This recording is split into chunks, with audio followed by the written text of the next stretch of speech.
Hello everyone, कैसे आप सब। आप सबका अपने चैनल में स्वागत है। आज मैं आपको एक कहानी सुनाने जा रहा हूँ। ये कहानी एक बोने से संबंधित है। तो शुरू करते हैं।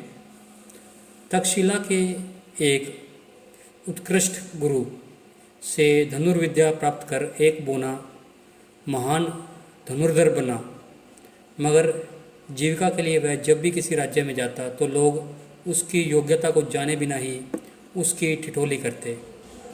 अपनी सारी योग्यताएं लोगों की ठिठोली पर लुटती देख उसने अपनी कामयाबी के लिए एक तरकीब निकाली।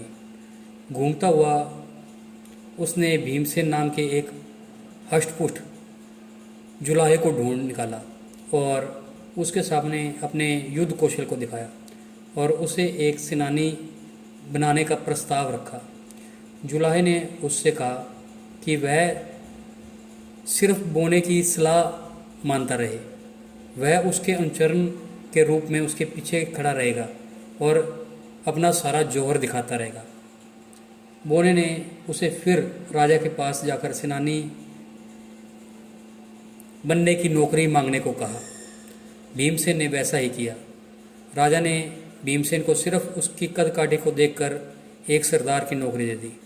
इसके बाद राजा जब भी कोई कार्य भीमसेन को सौंपता तो उसके अनुचर के रूप में बोना उसके पीछे खड़ा होकर उसका सारा काम संपन्न कर देता।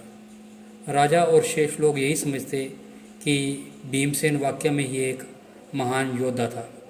कुछ ही दिनों में भीमसेन धन और प्रसिद्धि पाकर और मोटा तगड़ा हो गया और उसकी मोटी बुद्धि के साथ साथ उसका अहंकार भी फूल गया। तब वह बोने को मित्रवत न देखकर उसे एक नौकर की नज़र से देखने लगा और नौकर सा व्यवहार करने लगा। बोने को भी भीमसेन की वृत्ति अपमानजनक लगी और उसने मन ही मन यह ठान लिया कि वह भीमसेन को उसकी अभद्रता और कृतज्ञता का फल किसी दिन जरूर चखाएगा।